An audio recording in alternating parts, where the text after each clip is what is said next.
네, 여러분 안녕하세요. 지난밤에 나스닥이 12% 상승했습니다. 이런 상승은 없네요. 이전에도 이런 상승이 나온 적이 없네요. 옛날에 한 번 있네요. 2008년도 서브프라임 때 크게 하락해서 여기서 일시적으로 이때도 11.81%였거든요. 근데 지금은 12%. 엄청난 미친 움직임이 만들어지고 있습니다. 자, 일단 뭐 이런 것 같아요. 제가 선을 그어놓은 구간 있잖아요. 예상했던 지점이거든요. 나스닥이 만약 조정을 받으면 어디까지 떨어질까. 그래서 이 부분을 언급하긴 했었죠. 근데 이거 너무 빨리 왔다는 말이죠. 어쨌든 왔는데 그리고 나서 나스닥 어제 말씀드렸던 늘 우리가 얘기하는 기술 반등 위치 있잖아요. 딱 기술 반등 위치까지 단 하루 만에 와버렸습니다. 이래도 되나 싶어요.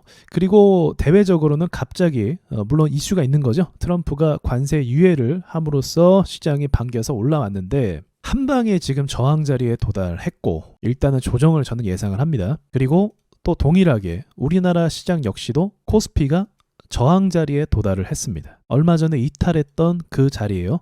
그러니까 이런 거 보면 세력들의 목표 지점이 딱 정해져 있는 게 맞아요. 어쨌든 여기까지 도달을 했단 말이죠. 제가 코스피는 2260포인트를 이야기했었죠. 그래서 여기 선이 그어져 있죠. 여기 부근에서 반등이 나왔고, 그러니까 대충은 시나리오 안에서 움직이고 있는 건 맞아요. 트럼프의 발언이나 정책적인 부분을 예상할 수는 없지만 기본적인 매물대 범위 안에서 움직이는 건 맞습니다. 정치 쪽으로 어떤 결과가 나올지 이거 예상하기 진짜 어렵다고 했죠. 이것 때문에 시장이 막 변동성이 심해질 때가 많이 있거든요. 이 뒤로는 어떻게 될까? 이 뒤로는 혹시나 이제 뭐 더 올라간다 이렇게 생각할 수 있는 분들은 그렇게 생각하면 안 된다고 말씀을 드리고 싶어요. 제가 요 며칠 사이에 계속 말했지만 시장에 악재들이 남아있다는 거죠. 그리고 관세라는 게 10%로 이제 좀 조정이 됐다 그 이야기도 나오는데 트럼프가 이렇게 갑자기 좀 스탠스를 바꾼 이유는 10년물 국채 금리가 갑자기 급등해서 그래요. 제가 계속 강조해서 말하지만 그걸 내리고 금리를 내려서 이자 지출 비용을 줄이고 싶어 한다는 거예요. 우리나라 사람들이 대부분 부동산을 많이 보유하고 있잖아요. 이자 부담이 심하죠. 이자를 많이 내면 그 외에 쓸 수 있는 돈이 범위가 한정되어 있죠. 똑같아요. 지금 미국도 이자가 너무 많이 내기 때문에 이런 일들이 벌어졌다고 볼 수가 있는 거죠. 근데 또 이제 국채 금리가 갑자기 물가 상승할 것 같아. 관세를 그렇게 때리니까 문제가 생길 것 같다라고 하면서 시장이 과하게 반응을 하니까 트럼프가 어떻게 한 거예요? 그래서 뭐 주식을 사야 된다 하면서 뭐 트럼프 리딩방 이런 이야기까지 나올 정도로 지금 시장이 한마디로 개판이다라고 볼 수 있는 거죠. 그럼 여러분에게 이렇게 말씀드릴 수 있어요. 어느 정도 지점에 대해서는 우리가 예상할 수 있지만 이 이후에 이제 트럼프가 어떤 방향성을 갖고 이야기할지는 예측하기가 굉장히 어렵습니다. 그래도 어쨌든 90일 동안 유예를 한다. 그렇다면 이제 90일 동안은 무슨 말이에요? 시장이 잠잠할 거라는 걸 의미하는 거예요. 그래서 저는 6월 달부터 뭐 또 변동성 이야기했고 지금 이제 4월 달, 5월 달 앞으로 2개월 정도는 이미 한번 크게 맞았으니까 2개월 정도는 좀 시장이 어느 정도 안정되는 그 흐름을 갖춰야 되는 상황이라고 보고 있거든요. 그러니까 이 말에 힘입어서 90일이라고 얘기했으니까 앞으로 한 1, 2개월 정도는 시장이 안정권에서 움직일 가능성이 있다고 볼 수 있는데 또다시 90일이 지나는 그 시점이 다가오는 순간부터는 시장이 뭘 느끼겠어요? 당연히 공포를 느끼겠죠. 지금도 공포거든요. 근데 어쨌든 트럼프가 그런 입장을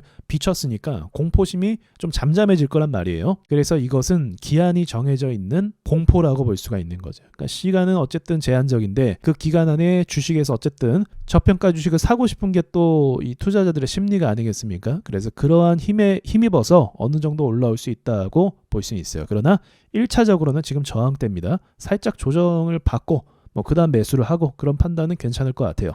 그럼 어느 정도까지 올라갈 수 있나 그걸 한번 또 체크해 보죠. 보통은 뭐 이거는 차트적인 통계인데 하락하고 나서 이 절반 정도까지 올라오는 경우가 꽤 많이 있습니다. 그리고 이 절반 수치를 그어 봤을 때 그 부분에서 저항대가 또 형성이 되거든요. 그럼 자세히 보자고 하면 여기 위에 꼬리를 달았단 말이죠. 그래서 제가 예상하는 지점이 코스피 기준으로 2480포인트 정도를 예상할 수 있을 것 같아요. 대략적으로. 그러니까 지금부터 코스피가 대략 한 2% 조금 넘게 더 슈팅이 나올 가능성이 있겠다고 봅니다. 중요한 것도 미국 시장이죠. 나스닥은 그럼 어떻게 될까요? 나스닥은 일단 지금 강력한 저항대에 부딪힐 것 같아요. 그런데 일단 조정을 받을 수도 있겠지만 그런데 나스닥의 특징은 뭐냐면 강력한 추격 매수세입니다. 이게 뭐 그닥 좋은 건 아닌데 워낙 관심 있고 바라보는 사람들이 많기 때문에 또 지난밤에 또 종목들이 크게 올랐잖아요. 그래서 이 매수세를 무시할 수 없단 말이죠.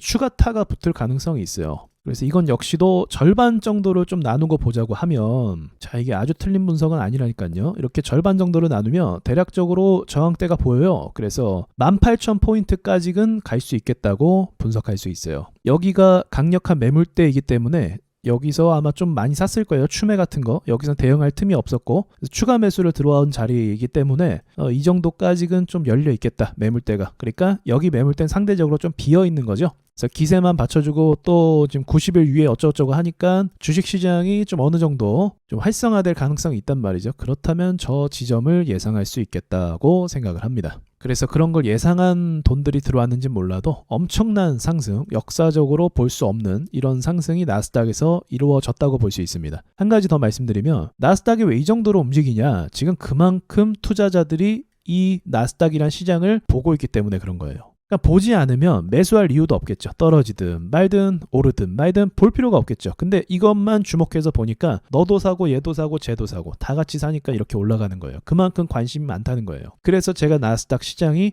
다시 오를 수 있다라고 말씀드리는 이유가 그런 거였고요. 그래서 제 말을 듣고 미국 주식을 산 분들은 수익을 봤을 거라고 생각을 합니다. 수익을 못 볼 수가 없죠. 아무튼 지금 상황 코미디가 이런 코미디도 없네요. 트럼프가 본인 나라 미국 빚 갚으려다가 다른 투자하는 사람들 다 빚쟁이로 지금 만들고 있거든요. 진짜 웃긴 상황입니다. 이럴 때 조심하세요. 그런데 이제 한 가지 또 무서운 점 뭐냐면, 무서운 게 있는데 아직도 미국 주식을 투자하는 개인들은 안 팔았습니다. 팔 이유가 없죠. 이렇게 갑자기 무너졌는데 팔 이유가 없죠. 그래서 아직도 이런 개인 투자자들의 매도에서 나오는 물량은 없었다. 이거는 어디까지나 이제 기관 외인들이 다 던져서 세력들이 던졌기 때문에 이런 모양이 만들어진 거예요. 만약이지만 만약에 계속 올라갈 수 있는 시나리오가 있을까라고 묻는다면 무조건 주도주가 나와야 됩니다. 그런데 지금 주도주가 있나요? 없죠. 사실은 테슬라도 메타도 애플도 다 죽쓰고 있어요. 차트가 어느 정도 지점을 회복해줘야 다시 추세가 살아난다 이렇게 볼 수 있는데 지금 싹 다 물린 상황이기 때문에 물린 사람들을 정리하고 가야 되는 이 과정이 필요하거든요. 그러니까 지금 주도주가 없기 때문에 그런 낙관적인 전략도 지금은 생각할 수 없습니다. 갑자기 미국이 금리를 무슨 일이 생겨서 이렇게 밑으로 급하게 내린다. 그러면 또 얘기가 달라질 수 있어요. 이전에 금리 때문에 유동성이 공급돼서 주식이 오른 부분이 있잖아요. 사실 그것도 좀 말장난이긴 한데 어쨌든 뭐 그런 상황이 아니면 만들어질 수 없는 상황이다. 그러니까 이런 거죠. 이렇게 증시가 빠지고 문제가 생기면 분명히 부도나는 회사들이 많아질 거예요. 트럼프도 그걸 알고 있고 그걸 감수할 생각인 것처럼 보이더라고요. 그런데 가장 중요한 건 이자 부담인데 국채금리가 급등하는 걸 못 참았던 것 같아요. 제가 봤을 때는. 그래서 어쨌든 수많은 사람들을 겁먹게 만들었고 또 실제로 문제를 터뜨렸기 때문에 이로 인해서 경기가 좀 둔화될 것도 예상할 수 있는 부분인 것 같아요. 그럼 트럼프가 원하는 대로 이자도 줄어들고 경기도 둔화되니까 또 관세도 유예했으니까 물가도 안 오르겠죠. 그러면 트럼프가 원하는 대로 경기 침체가 와서 금리를 내릴 수 있을 만한 명분이 만들어진 걸 수도 있겠죠. 그러니까 트럼프는 금리를 내리고 싶어서 별 짓을 다 하는 것 같아 보이는 게 맞아요. 그 관점으로 보면 맞아요. 그래서 그 금리 문제 때문에 엔캐리 청산도 만들어지는 거고 그래서 더 큰 폭락이 만들어지는 거고 그러다 물가 상승 될 것 같으니까 지금 또 갑자기 리딩방 운영하면서 또 긍정적으로 얘기하고 아무튼 개판입니다. 자, 조금 더 상승이 열려 있다는 것만 말씀드리고 여기까지 말씀드리고 마칠게요.